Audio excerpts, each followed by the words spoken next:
Loyal to President Trump stormed the Capitol, halting Congress's counting of electoral votes to confirm Joe Biden's victory.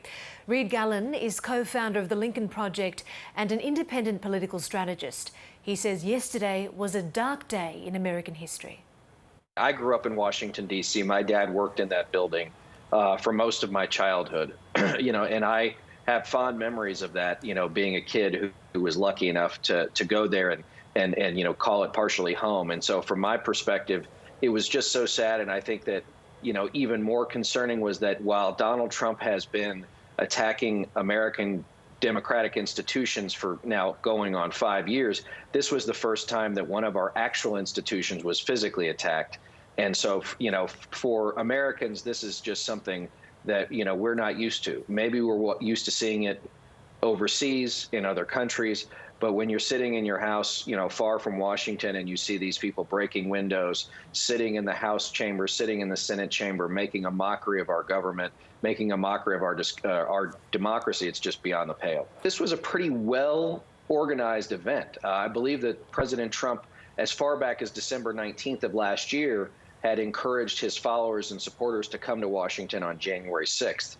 Secondly, it looks as if there were some conservative and Republican associated groups who had actually helped finance and plan it. So it was not what I would call a spontaneous display.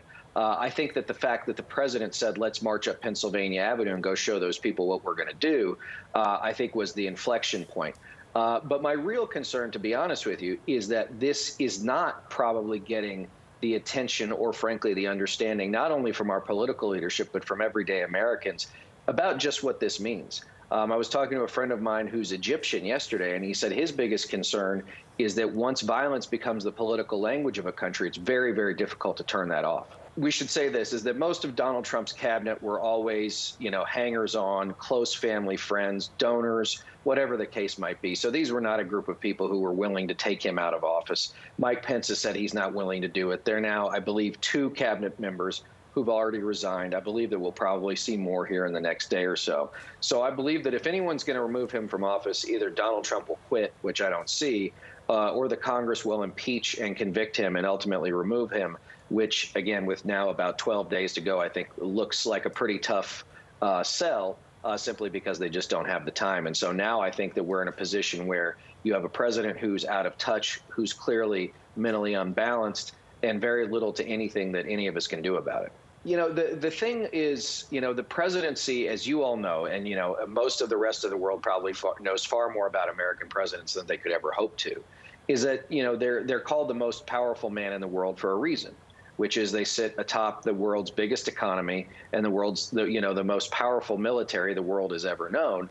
But they also are imbued with enormous authority within the country, within the borders of the United States, whether or not it's something called the Insurrection Act, whether or not it's calling out federal law enforcement officers to, hold the streets like they did this summer during the Black Lives Matter protests. And so my fear is that he is going to start asking federal officials, government officials, to do things that they don't want to do, or worse yet, asking government officials to do things they will do. During the storming of the Capitol building, the acting Secretary of Defense and the chairman of the Joint Chiefs of Staff were trying to deploy what we call the National Guard to help the Capitol Police disperse the insurrectionists.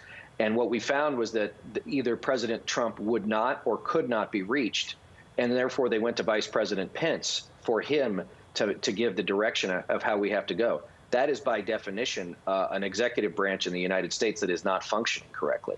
And so while I do believe that most of the institutions that protect us both here and abroad will do everything they can to withstand even just 12 more days of Donald Trump, we shouldn't be under any illusion that he's not going to try and do everything he can to burn things down, either literally or figuratively. What we saw, in Washington this week is not really the end of Trumpism as we see it, but the beginning of it.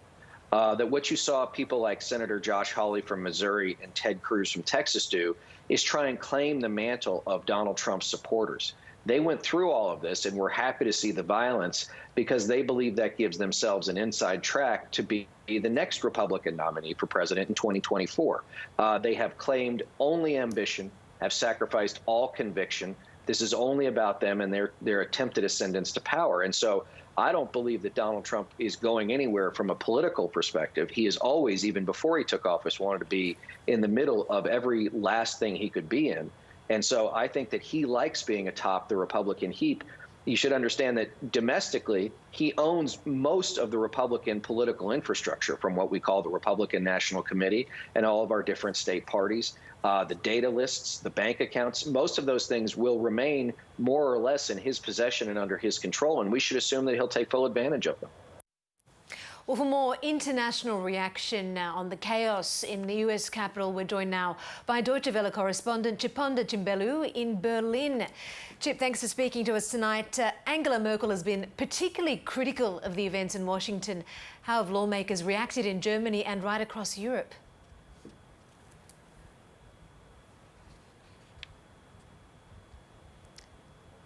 Are you with us, Chip?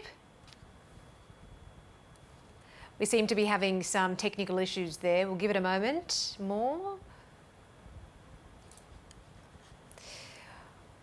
We'll try to come back to Chip a little later on. Moving on to some other news now. More than a dozen activists in Hong Kong have been released on bail following mass arrests and raids. They've been accused of political subversion for trying to block legislation in Hong Kong's local parliament. High-profile pro-democracy figures, student leaders and former politicians were among the 50 people who were detained earlier this week.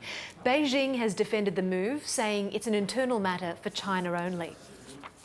The tide has gone out on rental vacancy rates in